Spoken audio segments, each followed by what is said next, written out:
Good morning students. હવે આજથી આપણે જે શરૂઆત કરીશું એ અલગ અલગ સ્વાધ્યાય પ્રકરણોમાંથી સાબિતીવાળા દાખલા. એકચ્યુઅલી તમારા ધોરણ 10 નો મોસ્ટલી કોર્સ પૂર્ણ થઈ ગયો છે, બરાબર છે, પરંતુ પ્રકરણ 10 વર્તુળ અને પ્રકરણ 6 જે આપણે શીખવાડ્યું હતું, તમને યાદ હોય તો એમાં પાયથાગોરસનો પ્રમેય ને બધું આવી ગયું. એમાંથી મેં ફક્ત ગણતરી પૂર્વકના દાખલા શીખવાડ્યા હતા અને બાકીના એમ કહ્યું હતું કે આપણે છેલ્લે શીખીશું, કારણ કે એ સાબિતીવાળા દાખલા છે, રાઇડર્સ તરીકે ઓળખાય છે, બરાબર છે. એને આપણે સૌથી છેલ્લે શીખીએ છીએ જેથી તમને આખા ગણિતની માહિતી હોય, પ્રત્યેક નિયમનો ઉપયોગ કરી શકીએ. એટલે આ જે દાખલાઓ છે એ પ્રકરણ 10 અને પ્રકરણ 6 ઉપર આધારિત દાખલાઓ હશે, સાબિતીવાળા દાખલા. આમ તમે લાસ્ટ લેક્ચર સુધી શીખ્યા એમાં તમારા ગણિતના સંપૂર્ણ કોર્સનું સમાપન થયું છે. ઘણી વખત દાખલાઓ સાબિતીવાળા પૂછાય છે, જેને મોસ્ટલી બધા રાઇડર તરીકે ઓળખે છે, અને એ સાબિતીવાળા દાખલાઓ પ્રકરણ 10 અને 6 માંથી મોસ્ટલી આવી શકતા હોય છે. એટલે આપણે બંને ચેપ્ટર પર આધારિત સાબિતીવાળા દાખલાઓને હવે શીખીશું. હવે તમને એમ થશે કે આ ચેપ્ટર તો અગાઉ શીખેલા છો, પણ હવે તમે બે ચેપ્ટરનું ટાઇટલ લખજો, પ્રકરણ 10 અને પ્રકરણ 6, કારણ કે બંનેમાંથી આ દાખલા આવવાના છે. એટલે સંયુક્તપણે પ્રકરણ 10 અને 6 આપણે ચલાવીશું. એટલે પહેલા હું 10માની રાઇડર શીખવાડીશ અને ત્યાર પછી છઠ્ઠા પ્રકરણની શીખવાડીશ, એ પ્રમાણે. એટલે આ નવું ચેપ્ટર નથી, સાંભળજો. એટલે કન્ફ્યુઝ થવાની કોઈ જરૂર નથી, પણ અગાઉના પ્રકરણની અંદર આપણે જે સાબિતીવાળા દાખલા બાકી રહ્યા હતા એને હવે અહીંયા સોલ્વ કરીશું. ઓકે, તો ચલો શરૂઆત કરીએ પ્રકરણ 10 વર્તુળની રાઇડર્સથી, સાબિતીવાળા દાખલાઓથી. પ્રત્યેક દાખલાની અંદર બે વસ્તુ અગત્યની છે, રકમ અને તેની આકૃતિ. આ બંને પરથી આપણે જે સાબિત કરવાનું છે એ આપણને સમજ પડે છે. આવા દાખલાઓ જે છે એ વર્ણનાત્મક હોય છે, ઘણી વખત વર્ણન એનું લખવું પડતું હોય છે, આકૃતિ પણ દોરવી પડતી હોય છે, અને એને અનુલક્ષીને આપેલી બાબતને આપણે સાબિત કરવાનો પ્રયત્ન કરવો પડે છે. તો આજે પહેલી રાઇડરની શરૂઆત કરીએ. ધ્યાનમાં રાખજો, ફરી એકવાર સૂચના આપું છું, આ કોઈ નવું પ્રકરણ નથી, પરંતુ હવે આપણે બે પ્રકરણના સાબિતીવાળા દાખલાઓનો અભ્યાસ કરીશું. ચાલો, નંબર 1, સાબિત કરો કે વર્તુળના વ્યાસના અંત્ય બિંદુઓએ દોરેલા સ્પર્શકો કેવા હોય છે? સમાંતર હોય છે. વ્યાસના અંત્ય બિંદુએ, ચાલો ધારો કે વર્તુળનો વ્યાસ લઈએ AB, બરાબર છે.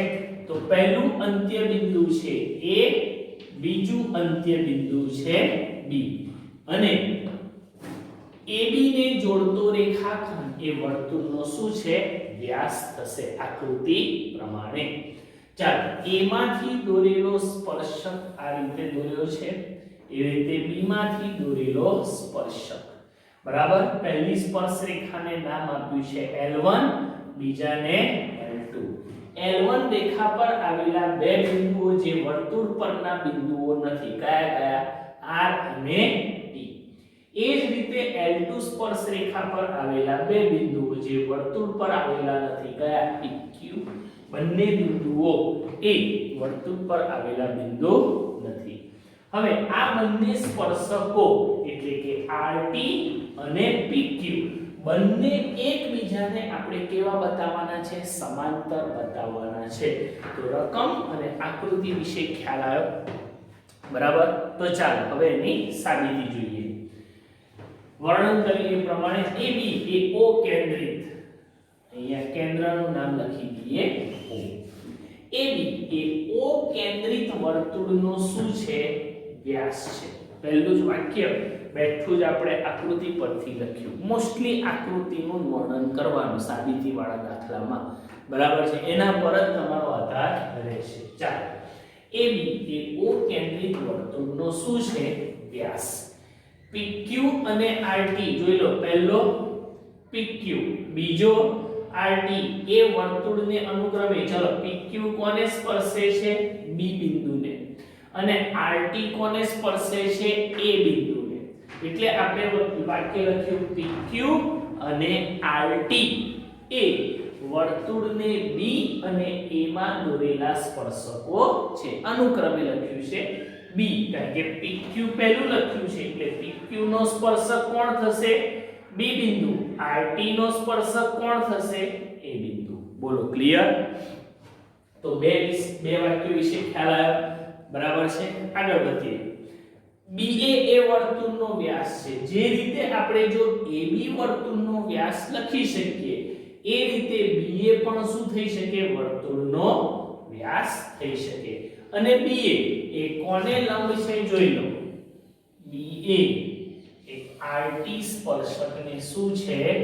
લંબ છે. ફરી એકવાર, વ્યાસ BA એ કોને લંબ છે?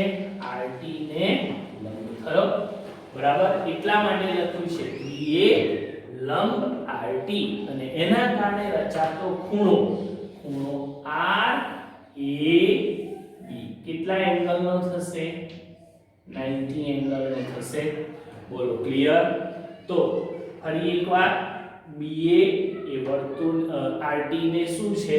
લંબ, જેના કારણે રચાતો ખૂણો RAB કેટલા ડિગ્રીનો થશે? 90 અંશનો થશે.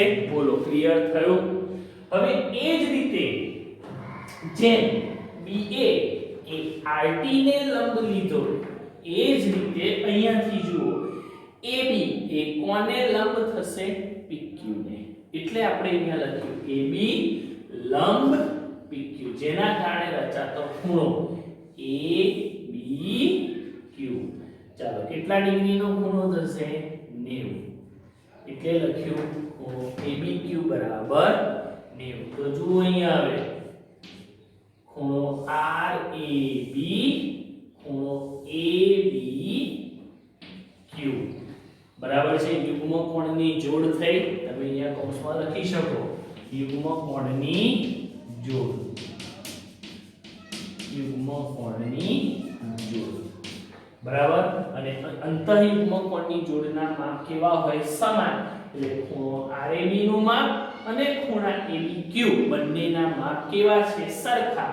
એટલે કે ખૂણો RAB બરાબર ખૂણો ABQ.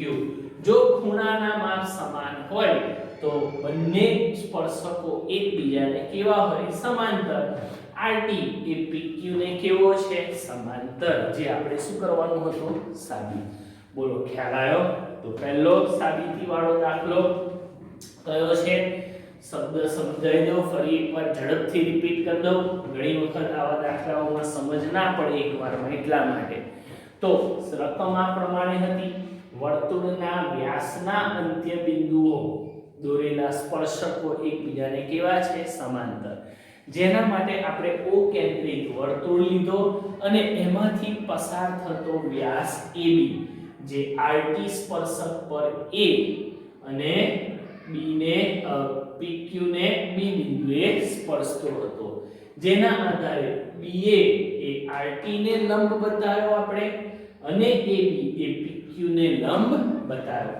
લંબ હોય એટલે 90 એંગલ રચે, કાટખૂણો રચે. જેના કારણે ખૂણો RAB અને ખૂણો ABQ બંનેના માપ 90 અંશ કાટખૂણા, કારણ કે બંને આકૃતિ અનુસાર શેની જોડ રચે છે?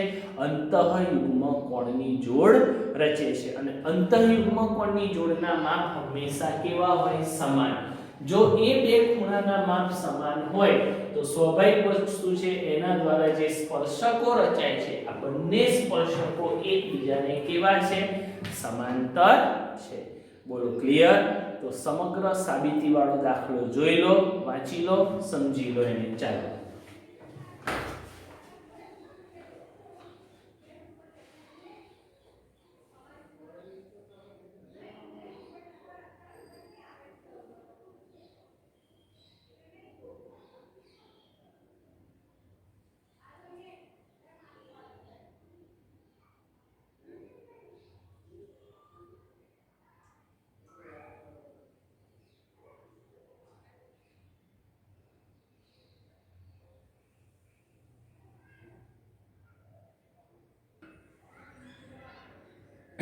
ચાલો નેક્સ્ટ સાબિતી વાળા દાખલાને જોઈએ, શું આપ્યું છે એને સમજીએ. ચતુષ્કોણ ABCD એક વર્તુળને પરિગત છે. બરાબર છે. ચતુષ્કોણ વર્તુળના બહારના ભાગમાં વર્તુળને 4 બિંદુઓમાં સ્પર્શે એ રીતે પરિગત આપેલું છે. આકૃતિમાં સ્પષ્ટપણે આપણે જોઈ શકીએ છીએ. તો સાબિત કરવાનું છે કે AB CD એટલે ચતુષ્કોણની AB અને CD આ બે બાજુઓ સામસામેની બે બાજુઓનો સરવાળો બીજી બે સામસામેની બાજુઓ AD અને BC ના સરવાળા બરાબર થાય છે. પહેલામાં પહેલું તો ચતુષ્કોણ જે છે એ વર્તુળને પરિગત છે એ બાબત સાચી, પણ એ ચતુષ્કોણને ટોટલ 4 બિંદુઓમાં સ્પર્શે છે. ધારી લઈએ પહેલું બિંદુ P, બીજું Q, R, S. થઈ ગયું. ચતુષ્કોણ ABCD વર્તુળમાં જુઓ AB બાજુને P બિંદુએ છેદે સ્પર્શે છે, BC ને Q બિંદુએ સ્પર્શે છે, CD ને R બિંદુએ સ્પર્શે છે અને AD ને S બિંદુએ સ્પર્શે છે. તો એને પહેલા ધારી લઈએ. ચાલો ધારો કે અહીંયાથી શરૂઆત કરીએ રાઇડરની. ચતુષ્કોણ ABCD એ વર્તુળની બાજુઓ AB ત્યારબાદ BC CD અને DA ને અનુક્રમે ચાલો પહેલું અનુક્રમે AB બાજુને P બિંદુએ, BC ને Q બિંદુએ, CD ને R અને DA ને S બિંદુએ સ્પર્શે છે. એટલે કે અનુક્રમે P, Q, R અને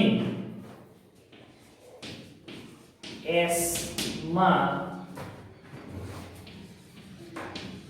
સ્પર્શે છે. ક્લિયર થઈ ગયું? કઈ રીતે સ્પર્શે છે, કઈ રીતે પરિગત છે, તમામ બાબતો આની અંદર આવી જાય. હવે આપણે પ્રકરણ 10 ની અંદર એક વિધાન છે એવું શીખ્યા હતા કે વર્તુળની બહારના બિંદુમાંથી વર્તુળને દોરેલા સ્પર્શકોની લંબાઈ કેવી હોય છે? સમાન. વર્તુળની બહારના બિંદુમાંથી વર્તુળને દોરેલા સ્પર્શકની લંબાઈ સમાન હોય છે. આ બાબત ખાસ ધ્યાન રાખજો.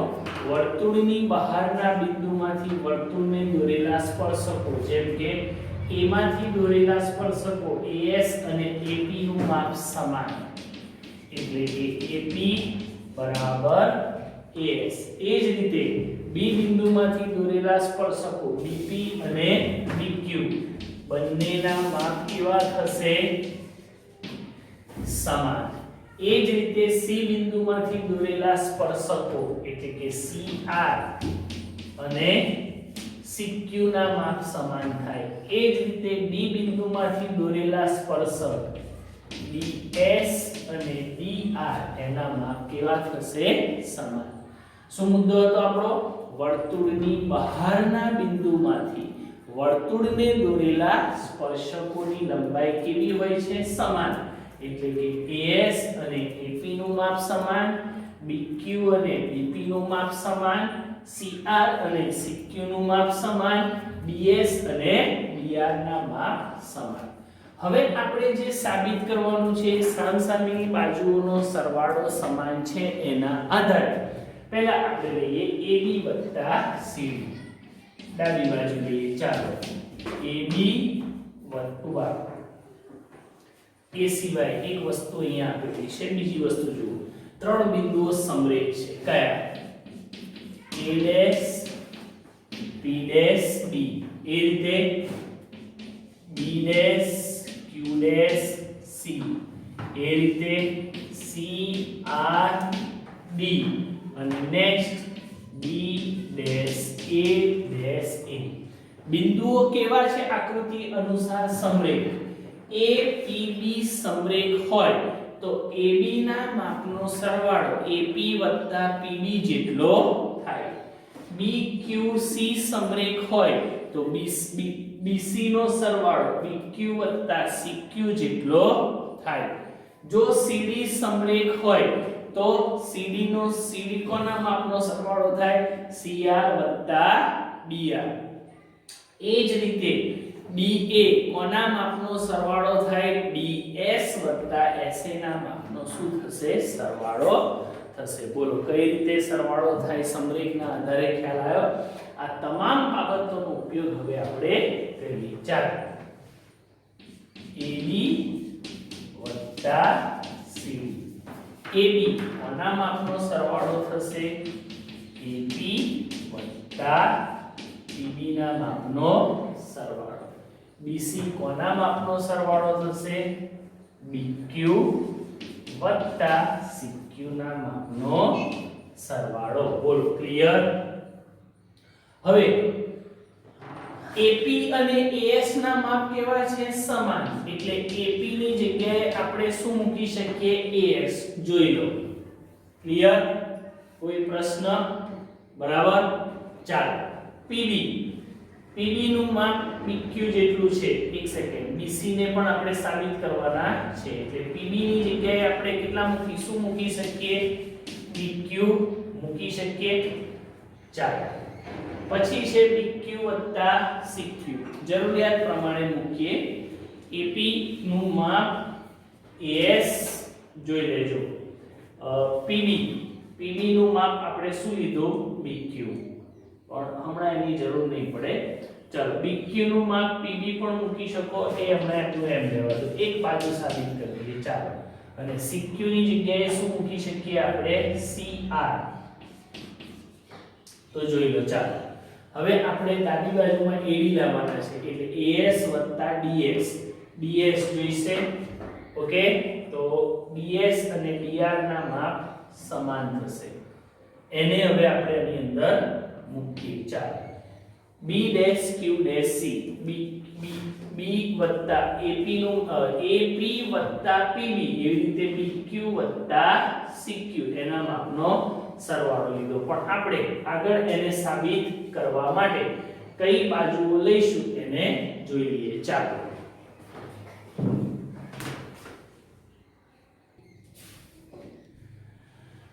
હવે આ બધી જ બાબતોનો આપણે ઉપયોગ કરી અને જે સાબિત કરવાનું છે એ જોઈ લઈએ. AB + CD = AD + BC. ચાલો AD + CD નો ઉપયોગ કરીએ. AB એટલે કોના માપનો સરવાળો AP + PB ના માપનો સરવાળો. AP + PB. એ જ રીતે CD કોના માપનો સરવાળો થશે CR અને DR. CR + DR ના માપનો સરવાળો. ચાલો હવે જોઈએ. AP અને AS ના માપ કેવા સરખા, એટલે AP ની જગ્યાએ આપણે શું મૂકી શકીએ AS. PB અને BQ ના માપ સરખા, એટલે એની જગ્યાએ શું મૂકી શકીએ BQ. બરાબર છે. ઉપર બધી કિંમતો મૂકેલી છે. CR અને CQ ના માપ સરખા છે, એટલે એની જગ્યાએ શું મૂકી શકાય CQ. હવે DR અને DS ના માપ સરખા છે, એટલે DR ની જગ્યાએ શું મૂકી શકાય DS. હવે તમારે જે સાબિત કરવાનું છે AD કોના માપનો સરવાળો AS અને DS ના માપનો સરવાળો થાય. BC કોના માપનો સરવાળો તો BQ અને CQ ના માપનો સરવાળો. તો એ પ્રમાણે કિંમતો જોડી રાખીએ.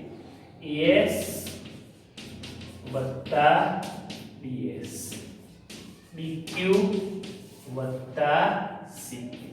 તો ચાલો AS + DS એટલે AD, BQ વત્તા CQ એટલે BC. તો જોઈ લો આપણે જે સાબિત કરવાનું હતું એ AB વત્તા CD બરાબર AD વત્તા BC. બોલો સમજ પડી કઈ રીતે થાય? તો ફરી એકવાર આખી રાઇડર તમને સમજાવો, સમજી લો શું કહેવા માંગે છે. ચતુષ્કોણ ABCD વર્તુળને પરિઘ છે એટલે વર્તુળની બહાર આખો ચતુષ્કોણ ABCD આવેલો છે. ધ્યાનમાં રાખજો. એમાં ચાર બિંદુઓને સ્પર્શે છે P, Q, R અને S. AB બાજુને P બિંદુએ, BC બાજુને Q, CD બાજુને R, AD બાજુને S બિંદુએ સ્પર્શે છે. આગળ એના માટે આપણે આખું વર્ણન લખ્યું. સૌથી અગત્યનો જો કોઈ મુદ્દો હોય આ સાબિતી વાળા દાખલામાં આ રાઇડરની અંદર તો એ છે વર્તુળની બહારના બિંદુમાંથી વર્તુળને દોરેલા સ્પર્શકની લંબાઈ કેવી હોય છે? સમાન હોય છે. જેના આધારે EP અને AS નું માપ સમાન, BP અને BQ નું માપ સમાન, CR અને CQ નું માપ સમાન, DS અને DR નું માપ સમાન. બીજું ત્રણ બિંદુઓ પણ સમરેખ છે. કયા કયા? AB બાજુ માટે APB, BC બાજુ માટે BQC, CD બાજુ માટે CRD અને AD બાજુ માટે DSA.